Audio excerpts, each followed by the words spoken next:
Good morning, everyone, and welcome back to Black Life Amplified, the virtual town hall series hosted by the African American Leadership Forum. My name is Adriene Thornton with Children's Minnesota, and I want to first acknowledge our sponsors, the Minneapolis Foundation, Northpoint Health and Wellness, and Children's Minnesota for making this town hall possible. We also want to thank our community partner organizations, which include Northpoint Health and Wellness, Children's Minnesota, Insight News, and Minnesota Community Care.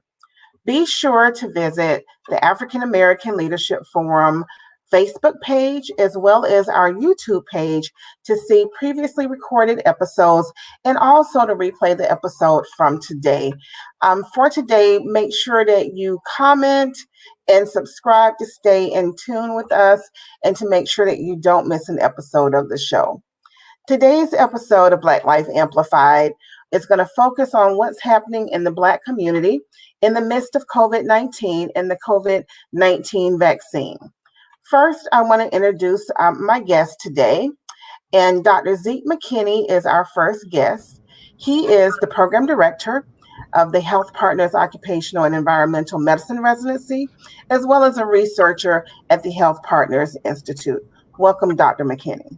Thank you so much for having me today. And also today, we were going to have two other guests, but unfortunately, they are unable to make it. It is Muna Watterson and her daughter, Malika Smith, due to illnesses related to Muna's daughter. They are not able to make it, but she has given me permission to tell her story and her family's story. So today, we're going to start with the story. So Muna is the mother of two daughters, and her oldest daughter went to college. Her freshman year of college, she was diagnosed with influenza, became critically ill, and it resulted in her having a double lung transplant as well as a kidney transplant. So imagine that you are 19 to 21 years old. You are starting your life off in college.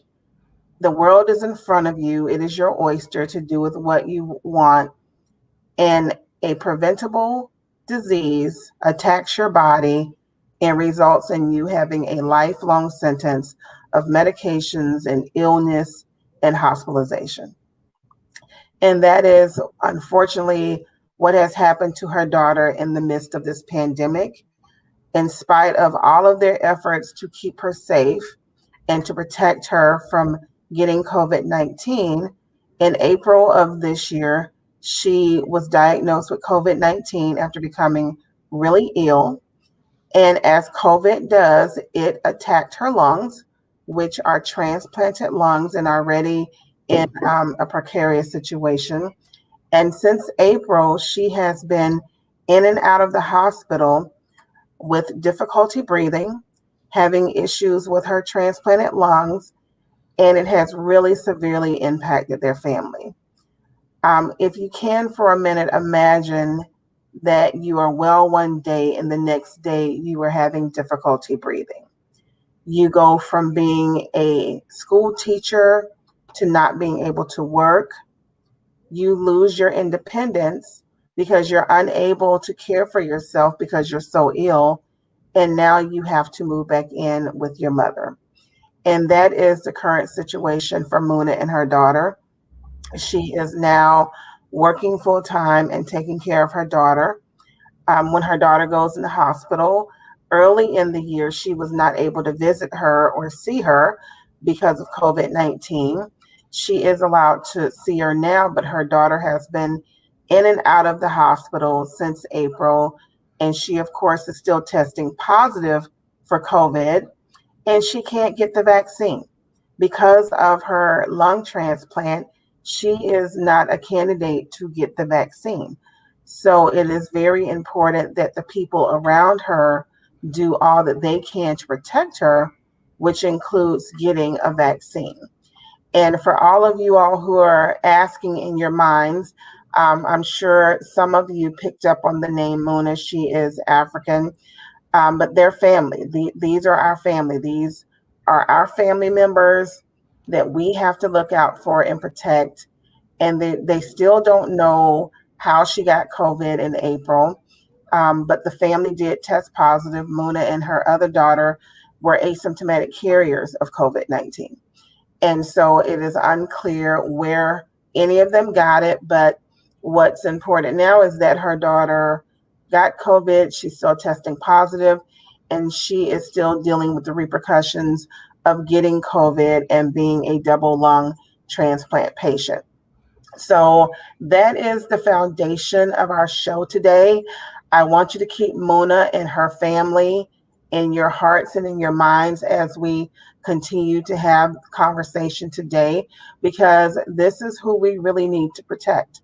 You know, this is our family, this is our community, and it is our responsibility to protect them.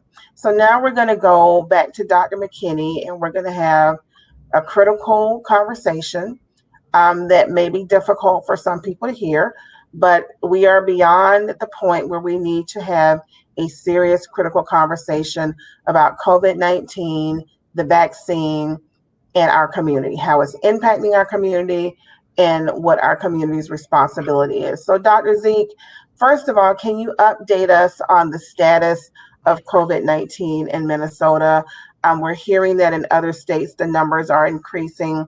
I am still seeing people walking around without masks, children who are not age eligible for vaccine, walking around without masks. So my guess is that we have a lot of unvaccinated people walking around that are unmasked, and therefore our numbers surely are increasing like they are in other states. Yes, ma'am. So first of all, thank you for having me, Adrienne, and thanks to the African American Leadership Forum for having these important conversations. So what we've observed over the past, a few weeks and a month or so is, COVID rates are rising pretty dramatically nationwide. I always say, if you want to see where we're going to be at in a couple of months, look at California, Florida, and Texas, the places that are popular, the places that have really high rates where, people are actually getting together and doing stuff. And ultimately, some of those places have lower vaccination rates than we do. We're getting up close to 70%, or about 3 million people are fully vaccinated here in Minnesota. So the challenge we're up against is that, your sort of original recipe COVID, the original strain of the disease that was around, 18 months ago, that's pretty much long gone. I mean, we saw earlier this year or late last year that the Alpha variant, otherwise people used to call it the UK variant, was the one that was really common here in the United States and here in Minnesota. Now it's changed. The one everybody's talking about now, of course, is the Delta variant, which is originated in India. And that's what's most common now here in Minnesota and in the United States as well. The problem is each of these variants at each step of this process is more infectious, causes more severe disease, and is easier to give to other people. So ultimately, whereas I think one of the reasons our younger populations, and I'm talking about people maybe under 45, between 12 and 45, have not been getting vaccines as much, both in the Black community and generally, is because they said, well, gee, we get it and we're not that sick. We're not going to go to the hospital. We're not going to die. Yes, the odds are still lower for younger age group people in the absence of other medical conditions, but those rates of hospitalizations and deaths in younger people are going up now too. We still, of course, as Adrienne pointed out, have people below 12, that would include all 3 of my kids, who can't get vaccinated. And so it's important that we're trying to mitigate the spread of disease that way. Ultimately, looking at this in the long term, the more that this disease spreads, the more likely it'll mutate, or more new strains will arise. And it's more likely that they will eventually continue to be more infectious, more deadly, and potentially get to the point where the vaccine will not be very effective. And that's what I'm scared of.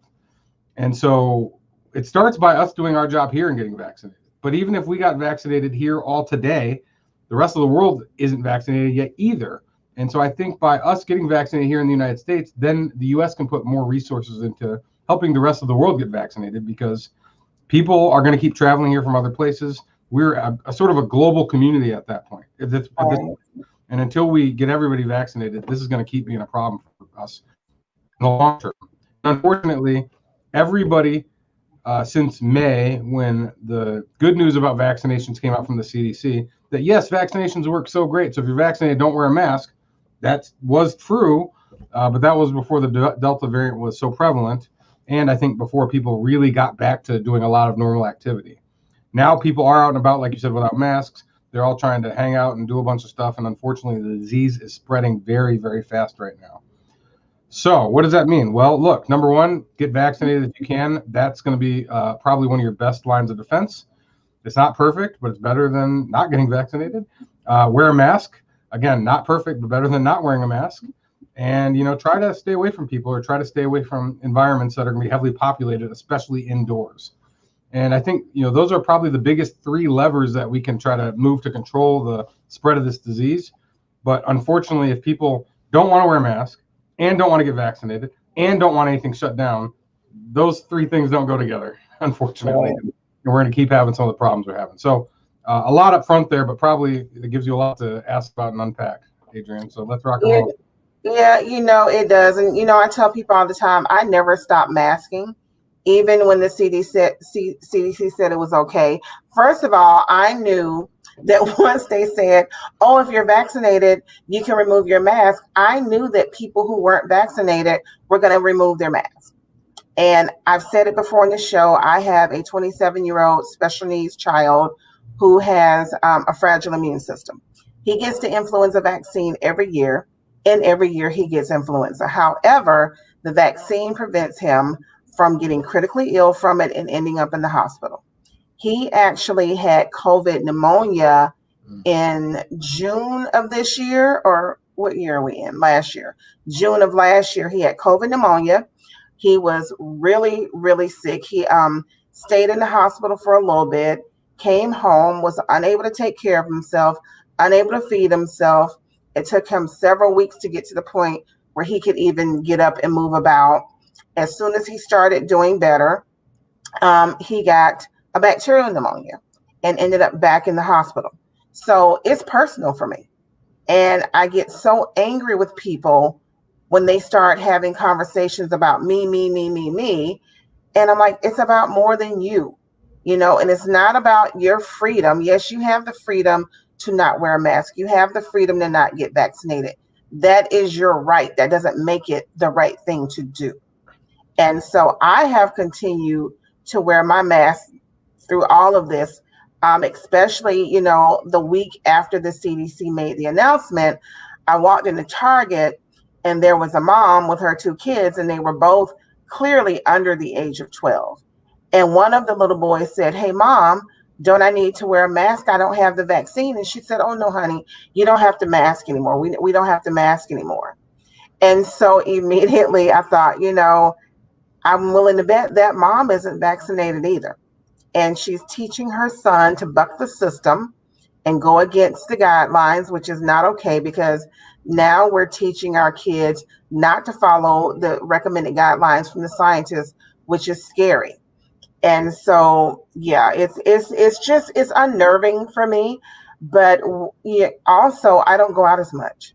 I stay home more. And I know you and I have had this conversation, and you mentioned that you don't go out as much anymore either. You pretty much stay home and you don't go to functions with friends and family. I mean, how do people respond to you when you say that? I mean, look, everyone has to look at their own risk profiles. People who don't have any kids and are fully vaccinated may not be as concerned about this. But for me, I haven't been on a plane. I haven't been to a restaurant. I haven't been to the movie theater. I haven't been to the club. I haven't really been going anywhere. I'm here at work, but that's where I have to go. And I already have a high enough exposure seeing patients both as part of my clinical practice and as part of working on the COVID trial. You bring up a larger point, and I don't know that I'm even the right person to talk about it, but I will mention it that, what is the responsibility that we have to society by being members of society? Why can't I just walk down the street and just take this guy's car I see because I like it? Well, because that's not really how we function with each other in society. I can't just go walk up and punch somebody in the face because I don't like them. Again, there are rules that we adhere to as a society, things that we sort of owe to each other. That's why we pay taxes. I don't want to try to have to get my neighbors together to fix the potholes on the street because we don't pay taxes. I don't want to have to try to get my checkbook out when my house is on fire and the fire department shows up. So, all of these things are part of what exists in a social structure for people to live harmoniously in a society. Now, I will straight up say, if people want to not get vaccinated, not wear a mask, and want to go live out in the middle of nowhere and not see nobody, that's totally fine. But the problem is people don't want to do all these things together, and that's where we run into these problems. And again, it's different than, well, gee, I don't want you to do something that's going to only affect you. This is stuff that affects other people, including, those who maybe are at greater risk of getting disease, those people who can't get vaccinated, people who, for any number of reasons, may have higher exposure simply because they're essential workers and are facing the disease all the time. And the bad news is all these things are worse in the Black community. We are more commonly essential workers, so have higher degrees of exposure. We have worse disease from COVID because we have greater rates of chronic disease. Much of this is related to systemic racism, but we're not going to make that go away overnight. So ultimately, we're going to continue to be the statistics on the bad side of this, as we already have been. And right now, we're seeing rates going up in the Black community as these rates of new cases are rising right now. And I think there's lots of reasons for that. So equity of the vaccines has been an issue since the vaccines came out. The good news is what we've seen is in our older population, people 65 and greater, the proportion of the population in Minnesota that is, white, Black, whatever, seems to match about the proportion of the population that's vaccinated. So that's good.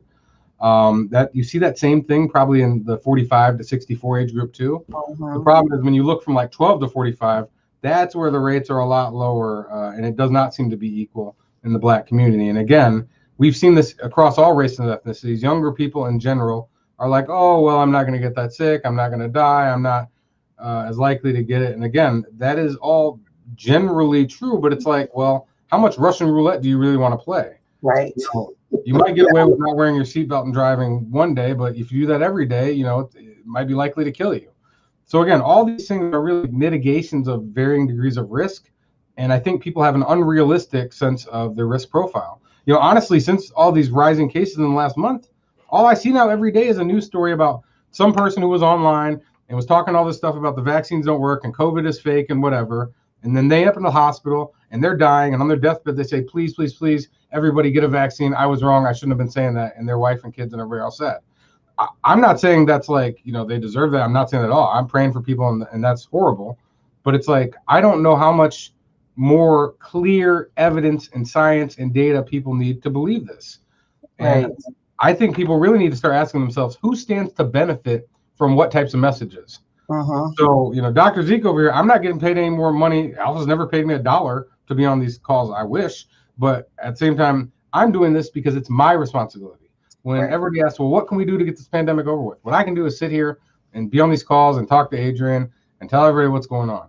I don't get paid any more money to prescribe medications. I don't get paid any more money if people get vaccines. Again, I wish, and in fact, if y'all want to make some money, invest in that Pfizer and Moderna and AstraZeneca stock. I'm not going to, probably it's a conflict of interest, but suffice it to say that these are things that work. And to be honest, even though people say, well, yeah, they're just trying to push us on us because they're making money, I would say there is probably truth to that. But it's also everybody's losing money because people can't go to the store and can't go to the restaurant, can't go to the bar, can't go to the club. So there's also a strong reason for people to want this to work also. And because it's affecting rich people and poor people and white people and Black people, they have thrown more money and resources and time and energy to this than anything else in the history of mankind. So from a science perspective, it works. I can try to convince people all day. I'm not trying to convince people. I just want to make sure people have the right information to know that these vaccines are safe.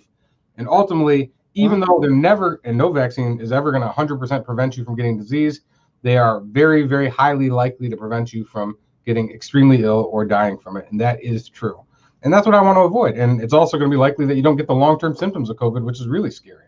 Right. So, I mean, I'm not sure what else people need to hear at this point. My message has been the same the whole time. And it's just getting I don't know what they need to hear either, Dr. Zeke. I hear people say, well, they're using us as guinea pigs and, they're putting things into our body. And I'm always, have to remind people, when you looked at the news and you saw the long lines and people waiting 2, 3, 4 hours in line, it was other people, not us. Do you think that they were really waiting in line that long to get something that is putting a chip in their body or is going to kill them or affect their reproduction? We had people I know for certain that were not telling the truth about their occupations when we were only vaccinating medical people. People lied about their children's ages when we started vaccinating 12 and over. And it wasn't us. It was not Black people. It was other people. They are doing whatever they can, or they were in the beginning, to get the vaccine. Why do you think they would do that if they're using us as guinea pigs? You know, there's a Moderna trial coming up here in Minnesota. It's going to be from people 6 months or older up to 12 years. They're going to start with like 6 to 12 years and then work their way down. I signed up all my kids on that list. I mean, that's not a guarantee they're going to be in it, but right. As soon as I can get them on, I'm going to do it. Right. Pfizer probably will be approved sometime soon, and as soon as it will, my kids are going to get it. I believe in the science. I mean, I really do. And look, so if everyone wants to give their selfish reasons why they don't want the vaccine, I'm going to tell you my selfish reasons right now. I am so tired of talking about this. Like, you guys, I have a real job and stuff I'm supposed to be doing that I'm not getting done because I'm sitting on all these calls, and I'm sitting over at Wilson's Image, and I'm doing those commercials for Minnesota Department of Health y'all seen. Like, I really believe this. And if y'all think I'm that much of an idiot after going to school for a dozen, 15 years, whatever, like, fine. But I mean, really, people, I am so tired. I just want to go back to like just doing my normal little job with Dr. Zeke, not having to have this conversation about COVID. I mean, maybe that's selfish for me, but I'm just getting, I mean, look, it's been 18 months. I am so tired. I can't tell you. No, I agree with you, you know, and I mentioned to some friends, I was at a school board meeting and there was this debate about the fact that the teachers weren't teaching, you know, when schools were closed because they were at the beach. And I said, you know, because they closed the schools, thank God they did, because as an infection preventionist, I too was tired of working 60, 70 hours a week. You know, I am tired of reading articles about COVID so that I can inform my community. I love you guys, but I now have a new job. I would like to start really focusing on my new job, which is dealing with health equity. You know, I don't want to look at pictures of COVID spreading across the country. I am so tired of wearing a mask. I could scream.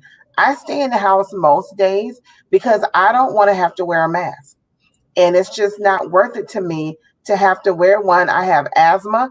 It is difficult for me to breathe with the mask. I bought an insert for my mask.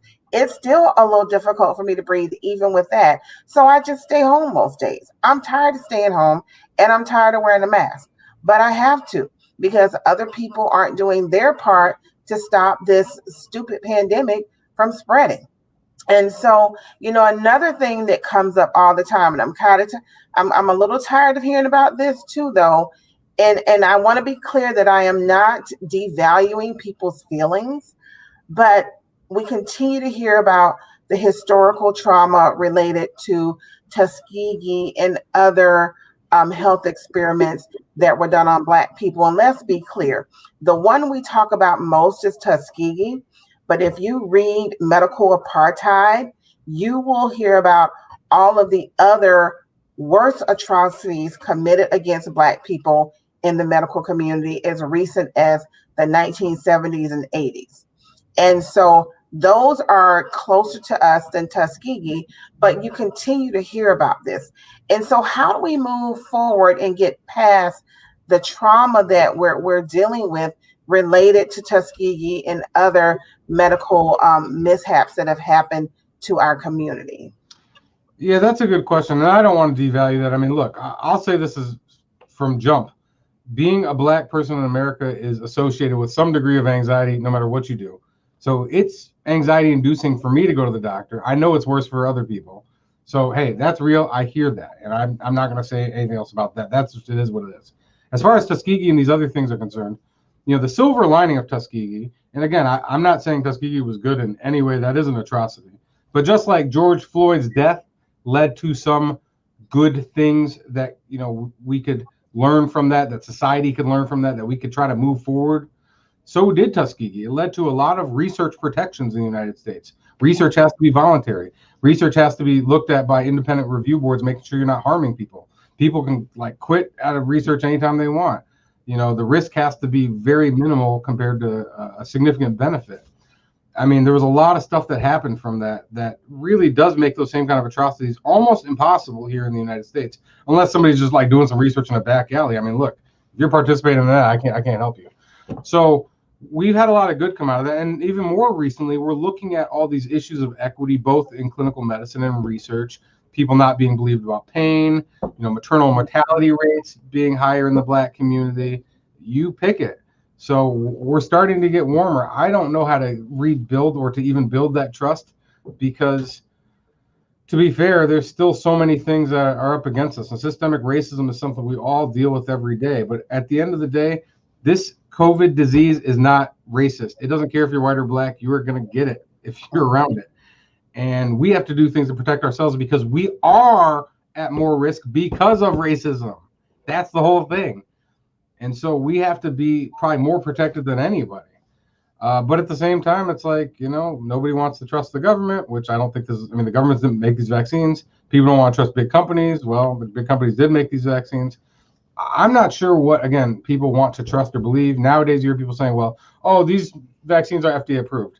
I mean, trust me, if that's your beef, most things you ingest aren't FDA approved, and we could talk about that.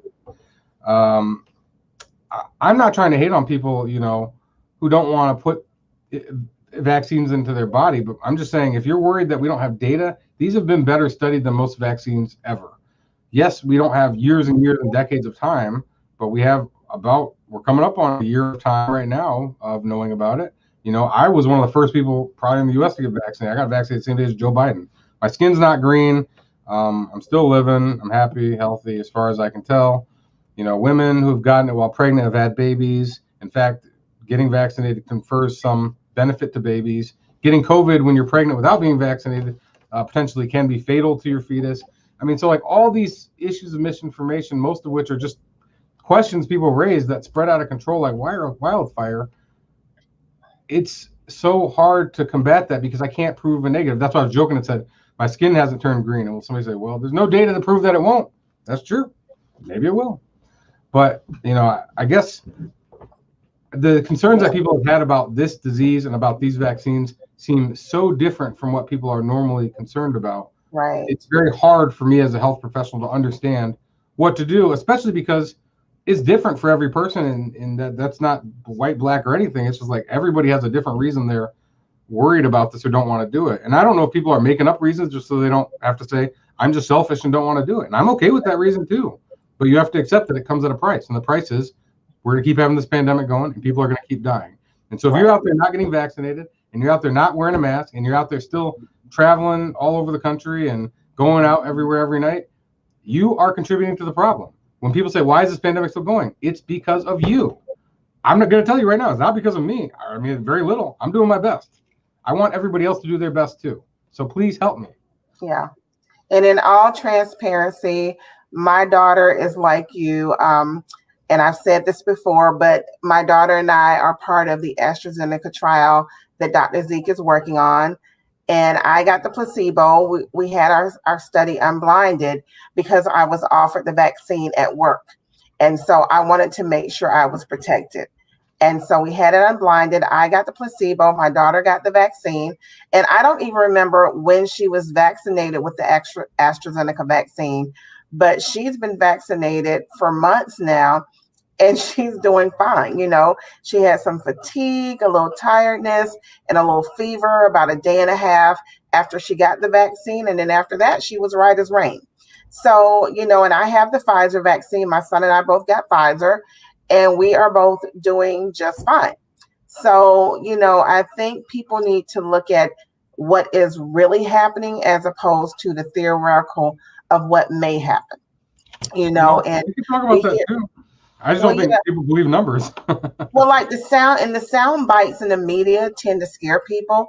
So now we're hearing sound bites about, we may need a booster in the next few months, but they fail to mention who is going to need a booster because it's not everybody that they're looking at giving a booster to. It's older people and people with immune compromised systems like solid organ transplant people and people who have cystic fibrosis or something like that because their immune systems aren't as strong. So they are not maintaining immunity as long. Yeah, that's true. And to be honest, the booster stuff has not been played out yet. I mean, look, at a certain point, it's presumed or believed very strongly that these vaccines are going to wear off for everybody. And so probably everybody will need a booster at some point. And you can also talk about boosters in terms of, are they going to make newer versions of these that are better against the variants that exist? Probably that too. But at the same time, don't you want newer and better technology? You know, if they developed a new seatbelt today that made it 10 times more likely that I'll live in a car crash, I'll use that seatbelt. I mean, I'm okay with a changing landscape because I believe in doctors and scientists like myself and what they're doing. Are there scientists and doctors out there who are trying to misinform people? Yes. Yes, they are. And I'll tell you, you have to check your sources. Who is getting paid and how? And so the people who are telling you not to get vaccinated and who are against it, ask yourself, where are they making their money? Because there might be something to that. At the end of the day, I mean, look, we all have to step up here. And, you know, if Minneapolis was flooding and the Mississippi River was flooding, we would ask everybody to go and build sandbags and start, you know, raising the level of the barriers we have against the river. This is the same thing. I don't know how this is any different. And maybe it's because you can't see the virus. That's a real thing. But I mean, we've all known people who've been sick and died of it. And if you haven't, then I mean, you should talk to some people. Right. Yeah. I mean, I don't know. If I sound frustrated, I'm really sorry. It's because I'm tired. Because I got a new job like you. I haven't really been able to focus on it in the past month. That's why I'm in this office. Not and we don't owe anybody an apology. No apology needed. We're tired. We are tired. We are sick and tired, and we are ready for a change. And so I'm going to shift gears just a little bit because I know that there are lots of questions from people. We're in the middle of August. We're seeing that school has started on the southern and east coast. We'll be starting school here soon in Minnesota. A lot of the schools have virtual and in person, but a lot of them are going to be back in person like they were before COVID. And there are concerns from parents and teachers and educators. And, you know, have we been doing it enough to keep our students safe when they go back to school in person? And what other things do we need to do once they go back? Because I'm sure everybody's, trying to run to prepare, but I don't know that we have the infrastructure to really support fully going back to school in person. Maybe I'm wrong. What are your thoughts, Dr. Zeke? Yeah, and so this is a tougher one for a lot of reasons. Now, first of all, I mean, let's talk about the fact that not having kids at school has its own degree of problems, and we've already seen that. And I mean, number one, we're talking about sort of the childcare thing where, okay, now people can't go back to work. I've seen parents, quit their job because, somebody had to be home with the kids who are now doing distance learning. We know that for many kids, and again, this is going to be more true for people of lower socioeconomic status or communities of color. School might be a place where, kids have, healthy food or a safe place to be. And so not having that available for kids, and again, even more in communities of color, this is going to be huge. So I understand quite strongly why people want to go back to school. So I can't deny that. But again, we also have to keep in mind that a lot of people going to school can't be vaccinated. We've seen these issues in universities and even in healthcare systems about should we be requiring vaccines? And I'll tell you, most public health professionals and most doctors will say yes. Everything that's happening right now is preventable. If we did our job a year ago and we all stayed at home and wore masks and just shut up about it, like this thing would have been more over than it is now, if not completely over. And I'm sorry to come down with a heavy hand today. I mean, this is just wearing on me. I'm going to be honest. So as far as school is concerned, what can we do better? Well, I would say require everybody at school who can be vaccinated to be vaccinated. Require everybody at school to wear masks. I mean, those are huge things. Keep kids in little, pods or groups of people, like keep them in their classroom so they're not interacting with the rest of the school regularly. And that way you can do better contact tracing. If somebody gets sick, you know who they were around. You can quarantine that group, for a week or 10 days or 14 days, depending on whatever the scenario is. So I think there are ways that, I mean, right now, I think the train's already left the station. People are going to be going back to school. I don't think anyone's going to accept it any other way. I wish we could do it another way, but, there are a lot of risks and benefits on both sides. There are ways we can mitigate this. We just have to be much more careful. And unfortunately, the problem you're going to see is this. Some kids will show up to school in a mask, and other kids aren't going to be wearing a mask, and then they're going to feel weird like they're wearing a mask, so they're going to take it off. Kids are more susceptible to peer pressure, and that's going to be a dangerous situation to be in too. It's just like with adults. We all have to ask ourselves, do we really want this to be over with, and what can we do to get that done? And so And in a way, I am in favor of having schools in person, because for some people, that's going to be the only place they're going to get a safe environment or healthy nutrition, and obviously a good education and a good, learning and growing and social experience.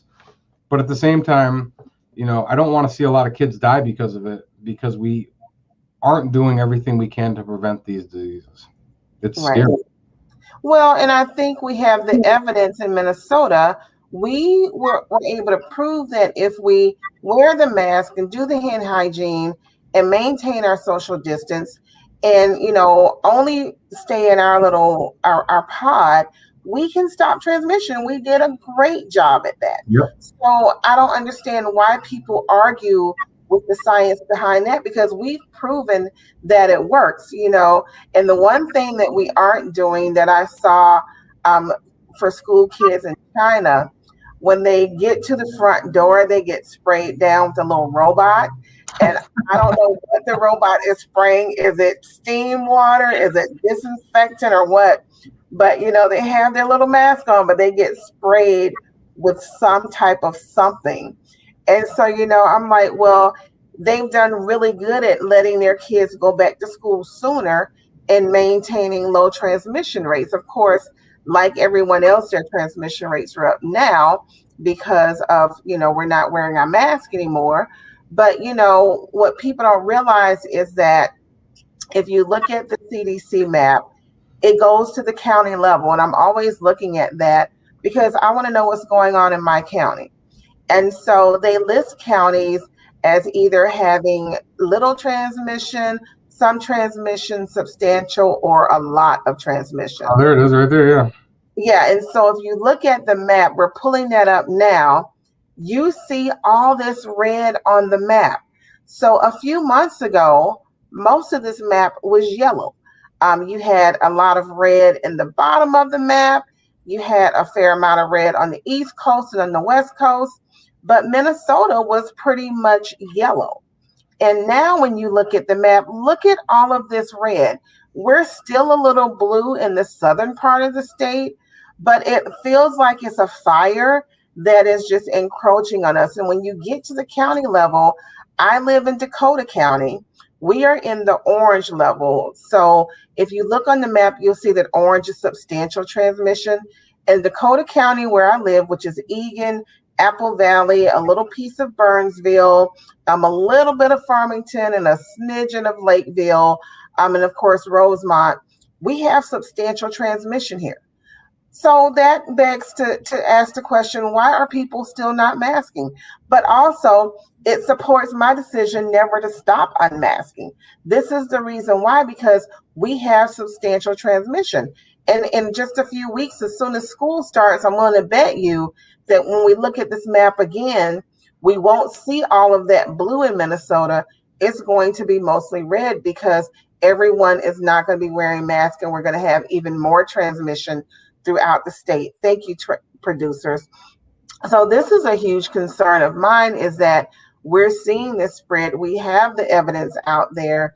We're spreading the news and people still aren't listening.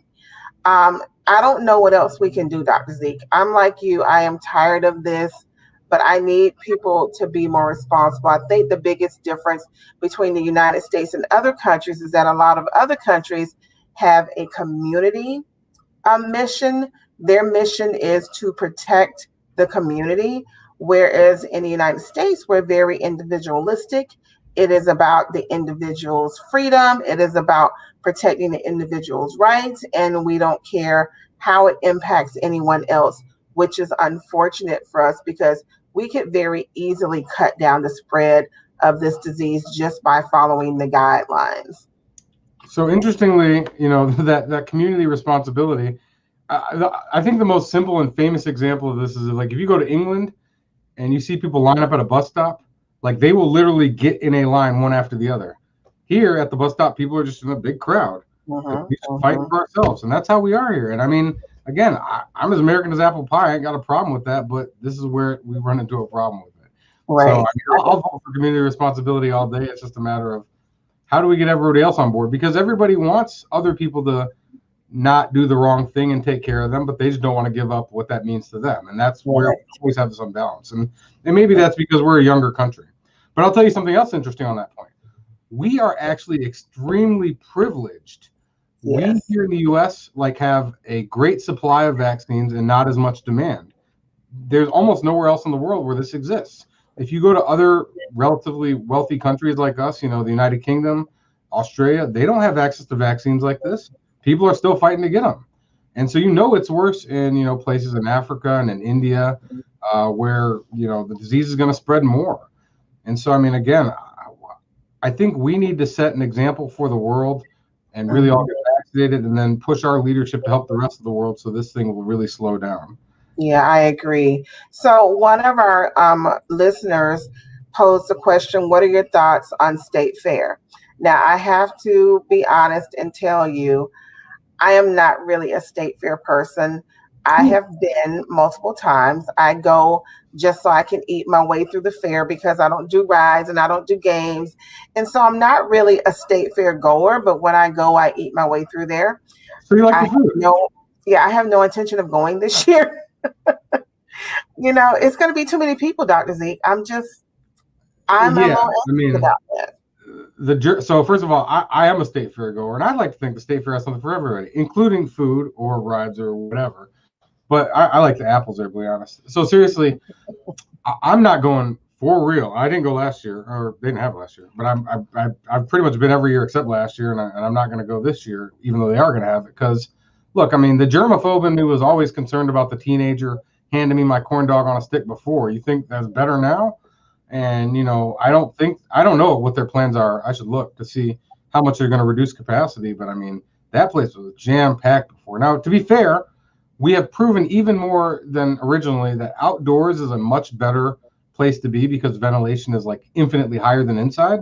The challenge is, if you're still up in people's faces or trying to hug up or kiss on people, that's not going to be great. Right. You're just not going to catch me going there. That's the kind of stuff I'm just not doing, and I would encourage other people not to if they can avoid it. I am actually going to go on vacation in a week, but I'm with my family. We're going to go up to somewhere in northern Minnesota into a cabin by ourselves where we ain't going to hear nobody. Yeah. And that's about the best I can do to try to get some time away. And I'm sure while I'm gone, stuff's going to keep on happening with COVID. Look, so y'all have seen me down at Wilson's Image helping, them with vaccines down there. And I got to give a shout out to Black Nurses Rock and Minnesota Department of Health for helping with all that. Look, I'm happy to talk to y'all anytime. Please come down and talk to me. Please come ask questions. If you're worried about something, I'll do my best to answer the questions for you. I don't know everything. But at the end of the day, I really want this to be over with. I don't want you to die. I don't want your family to die. I don't want people to keep getting sick. And unfortunately, this Delta variant, I thought might give people a better look on this is what it looks like when it starts to get worse. And I don't know if, they're talking about the Lambda variant now or, whatever the next one after that is.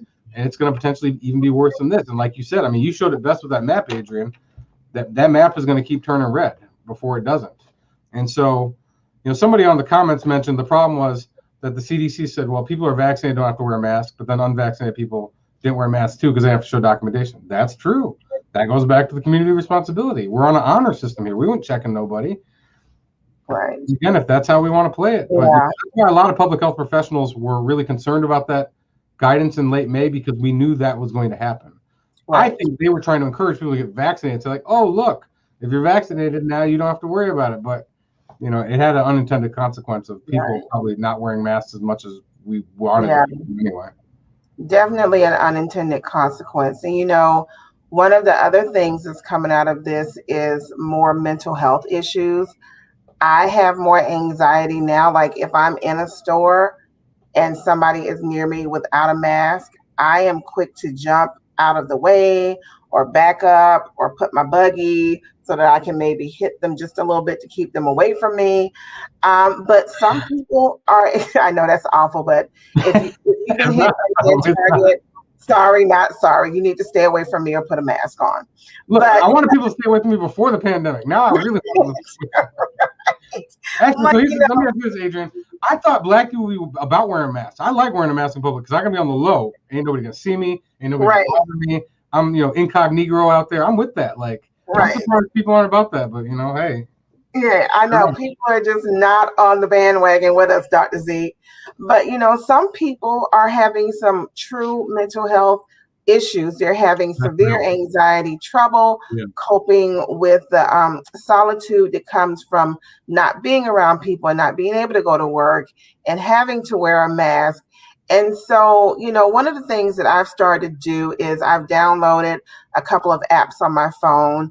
I use the Calm app. I do some meditation during the day. I actually use it every night to sleep because I've been having issues with sleeping for the last several months. And so I use the Calm app to help me sleep at night. And just for transparency, my life has kind of spun in a direction that I am going to get a therapist. I am actively looking for a therapist. I believe in therapy. Therapy is a good thing. And I realize that I need help with my own coping mechanisms. And so I'm going to get a therapist. Are you doing any special things to cope with all of the issues because you're dealing with a lot more than me with doing the trial and trying to talk to people, and then you have a family with small children who are probably driving you crazy because they're tired of being home. How do you deal with the stress and anxiety and all of the emotions that come with dealing with this pandemic? Well, first of all, I mean, I'm really fortunate. I have a lot of family support around here. And, of course, I think with vaccination, we've been able to see family more than before. And I generally trust my family. They've been doing pretty good about minimizing exposure as well. So, but I mean, I think we all have to take some time for ourselves, whether it's using an app or seeking help with a therapist. I mean, these mental and emotional wellness issues are very, very real. They were real before the pandemic. I mean, look, the stigma around that stuff for everybody, and particularly in the Black community, we need to get rid of that.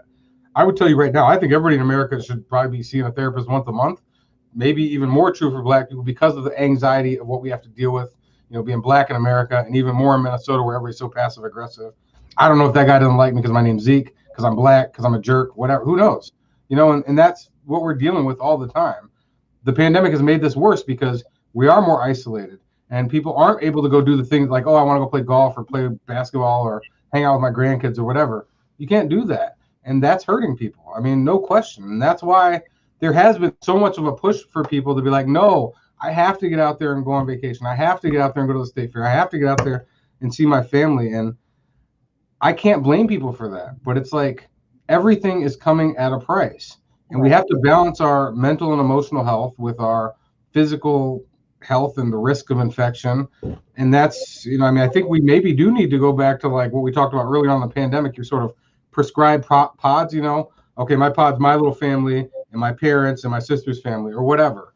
And be like, if you ain't some of them people, I ain't hollering at you. I ain't getting with you. I mean, one of my friends called me the other day, said, man, he said, Zeke, you've been real about this whole time. He said, I know, like, I'm not going to be able to come over and see you because I ain't vaccinated. I said, that's for real. Like, I just can't do it. And even if you were vaccinated, I probably still wouldn't be seeing you because I'm not trying to see nobody. Like, I'm just trying to hold it down over here because hey, here's the thing. My anxiety really, Adrienne, is getting worse that even though I've made it 18 months where I think I and my wife and my kids have not had COVID, I feel like we're ever so close. Like one day that is just going to flip over and all my hard work is going to have failed and somebody's going to get sick. And I'm really worried that one of my kids is going to get really sick or die or get some long-term symptoms. And even though I did every single thing I could about it for myself and every single thing I could do for the community, it wasn't enough. And as a parent, that's a really tough thing to think about too. And we have to accept that. I don't know. I mean, yeah. So let's talk about the $1 million question that everyone keeps asking. And of course, we don't know the answer to this, and the CDC hasn't said anything. But do you think we're going to get to a situation where we're going to have to shut down everything again like we did early in the pandemic and, go back to businesses not having diners and, only doing takeout or pickup and, watching our economy sink a little bit because of the shutdown? Do you think we're going to get back to those days? So the big difference between now and let's say a year ago was now with vaccines, even though we are still having a lot of spread of disease, there's a lot less cases of severe disease, which is great.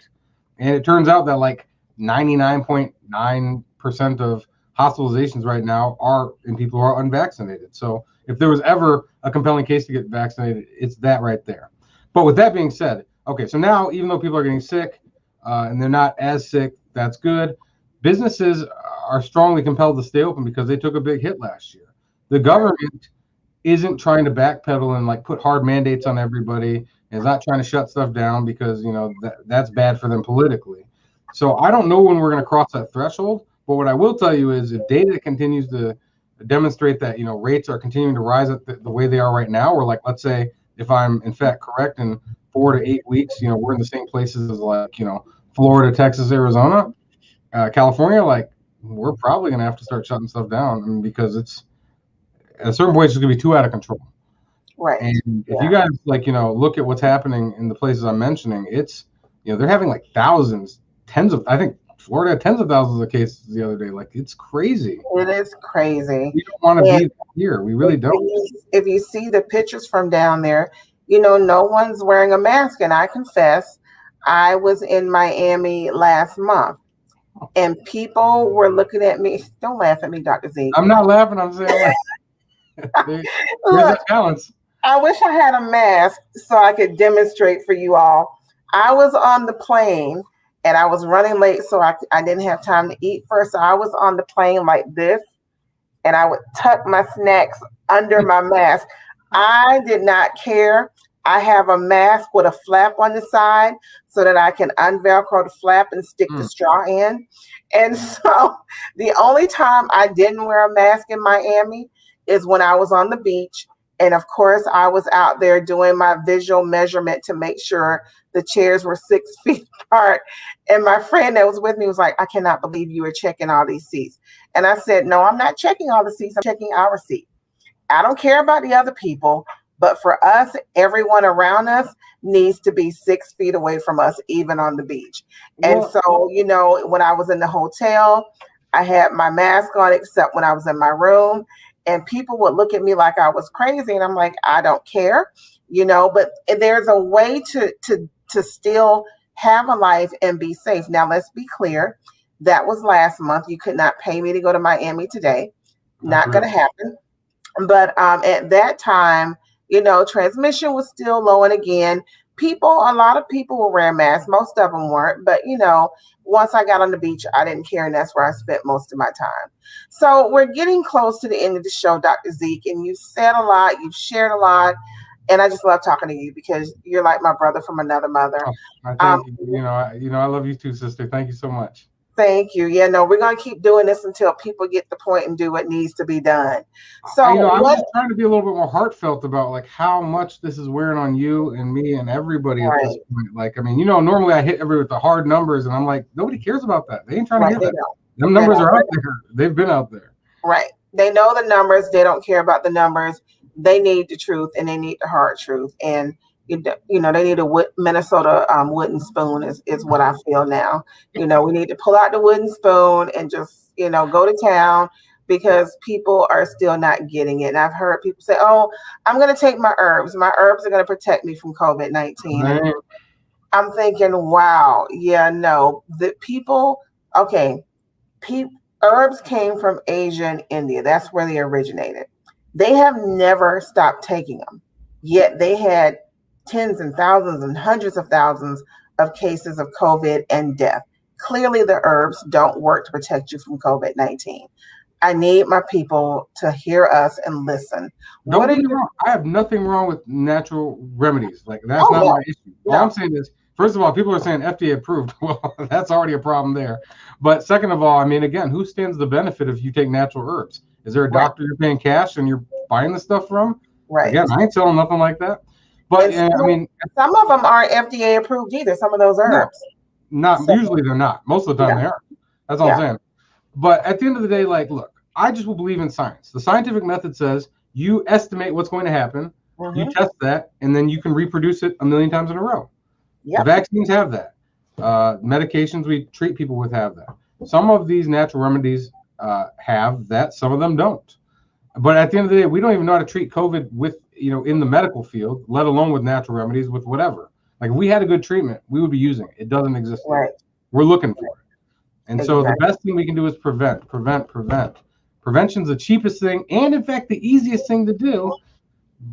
Y'all got to just help me with it. I'm serious. So, Yeah. Please. Well, thank you again, Dr. Zeke, for being on the show. Your wisdom is invaluable. Your insight is unattainable, and we just love you. I'm your cheerleader, Rah Rah Sis Boom Bah.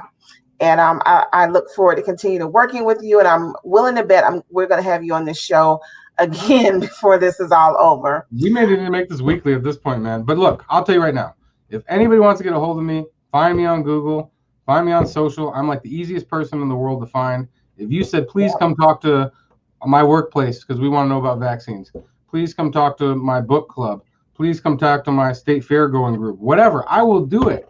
You ain't got to pay me a dime because I am just so desperate, because you might tell one more person, right? And they might tell one more person. Yeah. None of this is perfect, but we got to keep preventing more disease. This stuff is totally preventable. There's no need for people to get sick and die. There really isn't. Please, thank you so much. Thank you. So we want to encourage all of our community members to continue to do your part to stop this pandemic from occurring. Go get tested for COVID-19.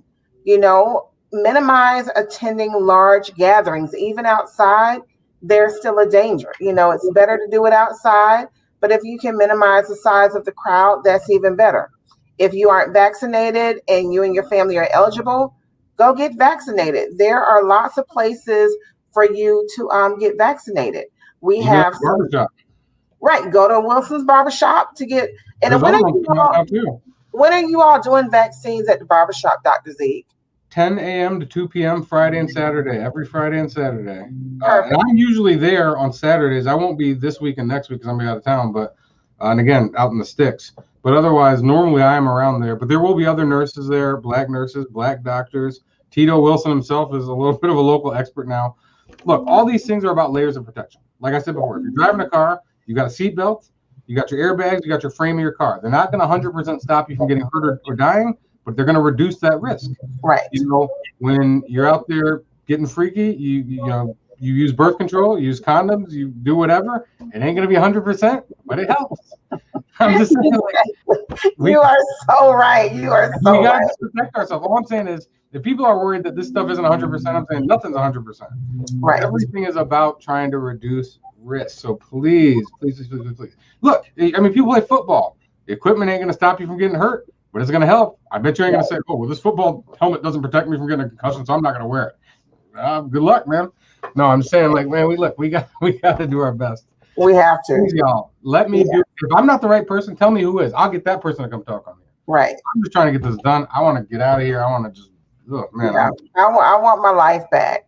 Exactly. That's it. I want my life back. Help me. I'm like Cuban Jr. and Jerry Maguire. Help me. Right. Help you. Help me. Right. Yeah, exactly. By the way, I'll give a shout out to Regina King, who was phenomenal in that movie too. Yes, she was. All right. And for other no cost, no barrier options for getting vaccinated or tested, you can get tested at the Minneapolis-St. Paul Airport 7 days a week from 7 a.m. to 7 p.m. You can also check the Minnesota Department of Health website. They have locations for testing and vaccines listed all over the state. You can also check out your local Walgreens, Cubs, CVS Pharmacy, or some Walmart locations are not now offering vaccines. And a lot of your primary care clinics are giving vaccines. So if you have your favorite doctor that you absolutely love, call their office and see if they're offering vaccine and go get vaccinated. And of course, we can't not mention Northpoint Health and Wellness. They are offering cash incentives for people to get vaccinated. So, it's coming close to school. You need a couple of extra pencils. Go to Northpoint Health and Wellness, get a little money, get your vaccine. Everybody's happy. And you can make your appointment by calling 612-348-9000 to schedule your vaccine appointment. Also, Minnesota Community Cares offers vaccines at clinics throughout the Twin Cities. So you can reach them by calling 651-602-7500. And to find other testing locations, again, go to the Minnesota Department of Health website or call the vaccine hotline. Well, thank you again, Dr. Zeke, for joining the show with me today. Wishing love and light to Muna and her family, praying for healing for her daughter to get through this COVID vaccine issue. And you've been watching Black Life Amplified, the virtual town hall series brought to you by the African American Leadership Forum, Northpoint Health and Wellness, Insight News, and Minnesota Community Care. Again, my name is Adriene Thornton, and I have been your host for today. And I want to thank everyone for tuning in.